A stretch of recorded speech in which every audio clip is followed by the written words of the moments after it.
Draymond, Mark Schwartz, ESPN. I saw a couple days ago you described yourself as the best defender ever. Can you talk about why you have that kind of conviction about your place on the all-time list and where Kawhi Leonard ranks for you? I think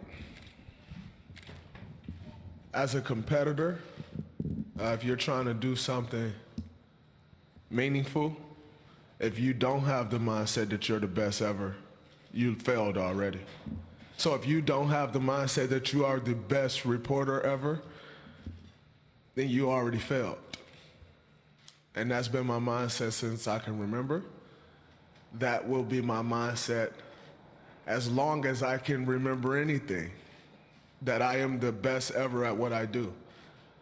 And every day that I step on the basketball floor, I will strive to be that. But my mindset will always be as such, as I am the best to do what I do. And that'll give me a shot at being the best. But before you can ever reach anything, you have to believe it. You don't just mistakenly become great at something. You probably at one time or another, believe that you can be great at that. And then you work to get great at that, and you reach that greatness. But you don't mistakenly become great. And then you start to believe, oh man, I'm great at that. No, you believed that before, and you work to get that. So I always believe that, and I'll work every day to reach that. Now, Kawhi has a great nickname based on his defense, Claw. If he has a great nickname... I think he got that nickname because he has some of the largest hands we all have seen. However, his defense is great. If he's Claw, what are you? I'm Draymond. Left side in the back, Anthony. Anthony Sater with The Athletic. What kind of challenge is DeMarcus facing just as an athlete who hasn't played in, 6 weeks or so, and he's probably going to get dropped in this series at the later stages of his rehab and have to kind of survive on the court?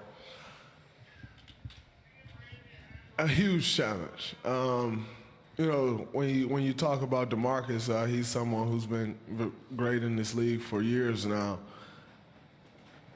He's probably played basketball, 16 of the last 19 months. So that right there alone is a challenge in itself.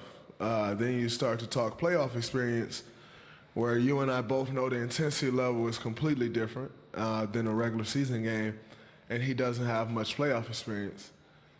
And then you get dropped in the NBA Finals. It's kind of like some kid who grew up in like the suburbs going to private school, and then one day you just got dropped in the hood and was told to survive. Like, you gotta figure that out. It's very similar to that. Now, in saying that, if you're that kid that dropped in the hood, like, what do you revert to? You just revert to what you know. You do whatever it is that you know, you just try to do that to survive. Well, one thing we do know is DeMarcus is a great basketball player. So at that point, then you just go out there and you do what you're great at. And everything else will fall in line. But I think it's also on us. That kid has a much better chance of surviving if he get with the right group of friends in that neighborhood. It's on us as his teammates to help pull him through, to get whatever we can out of him to help make us a better team and do whatever we can to put him in the best position to be successful. Draymond, we'll go to the right side. Dan. Draymond, Dan Weinke with the Los Angeles Times. I'm curious, when you watch Toronto, do you see any of your traits in Kyle Lowry in the way that you guys kind of sell out to win individual possessions? And what's sort of your impression of Kyle Lowry? I mean, Kyle, I got mad respect for Kyle. A friend, first off. We won a gold medal together. And Kyle is a guy who got it out the mud. He wasn't always an all-star. He wasn't always a starter, but he got it out the mud, and he's where he's at today. He's faced a lot of doubt. He's been criticized a ton this year and previous years before. But yet, he's still standing and he's here in this moment, and, it's well-deserved.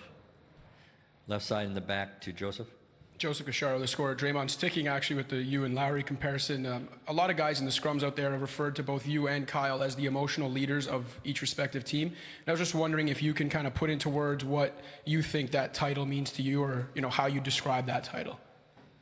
I mean, that title means a lot to me, but with that title comes great responsibility, because when you are an emotional leader, your team feeds off that.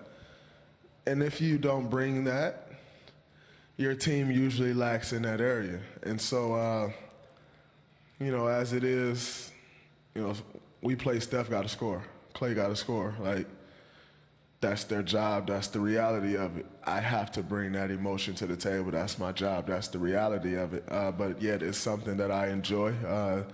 It's a role that you don't get nights off. You're going to have off nights shooting. You're going to have nights where you turn the ball over. You're going to even have nights where you don't get as many rebounds. You don't get off nights as an emotional leader, and if you do, the ramifications, they're not good. So you just got to make sure you're always on and trying to bring that every single night. Right side, first row, Phil. Hey, Draymond. Phil Barber, Santa Rosa Press Democrat. You guys have had to prepare for a lot of great individual players in the playoffs over the last few years. Is preparing for Kawhi a little different in that he isn't really dominant at one or two things, but he seems to be good at just about everything on the court? Is that a unique challenge? I wouldn't necessarily say he's not dominant because he just dominates the game. And so I think the challenge with Kawhi is it doesn't look the same. Like, when Steph dominated a game, like Kevin dominated a game, Damian Lillard dominated a game, LeBron dominated a game, like it does not look the same as when Kawhi is dominating the game. And so it can fool you to just say well, we can just guard him this way, or like we can do this, or, we don't have to put too much focus into him. We still got to, because it doesn't look the same. It's not as pretty. But boy, is it effective. And so, where a lot of those guys that I just named are like natural God-given scorers, Kawhi isn't that. Kawhi didn't come into this league as a scorer. Yet he's one of the best scorers we have in the league now. And so it just doesn't look the same, but the results are the same or better. And, he's really worked to get to where he is today. Well, with that type of work that he's put in also comes a different mindset, because you also understand how much you had to work to get to where you are today.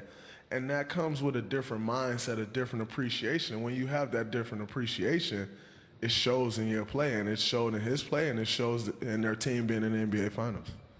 Two more questions. Monty in the back, right side. Draymond, your team's defense in the playoffs this year has been so-so in the first half and really good in the second half. It's almost like a pattern. And I'm wondering if you noticed that, and second of all, do you think that tendency will be good enough in this series? Well, I always think anything we do will be good enough. That's the confidence I have in our group. And saying that, I don't think we necessarily purposely say, our defense will be okay in the first half, but in the second half, we're going to turn it on. I do think we have the ability to say, okay, we weren't that good and we need to focus more here. Let's lock in this half on this defense side of basketball. I do think we have that ability. But you don't go into a series and you don't go into a game with that mindset. You're going into the series. You want to put 48 minutes of great basketball out there on both ends of the floor. And that'll always be our mindset. It's kind of played out the way it's played, but, that's never the goal. Right next to Monty, Dieter in the back. Hey, Dieter Kurtenbach, Bay Area News Group. Steve said earlier that this is the best Draymond, what we're seeing right now, so I kind of have to ask, are you peaking right now? I don't know what that word means, peaking. I hope not. I hope I continue to play better and better and